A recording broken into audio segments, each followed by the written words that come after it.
এই আমাদের ছাদের এই লাউয়ের গাছ হয়েছে, লাউ হয়েছে। কেউ যদি খেতে চাও ইনবক্সে কমেন্ট করো, কমেন্ট করে জানাও। এই আমাদের ছাদের ওপর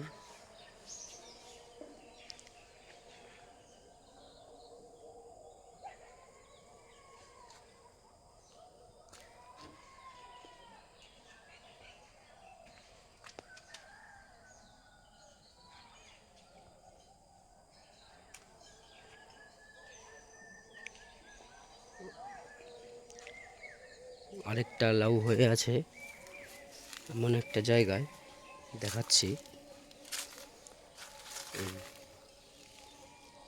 এই একটা ভেতরে একটা রয়েছে।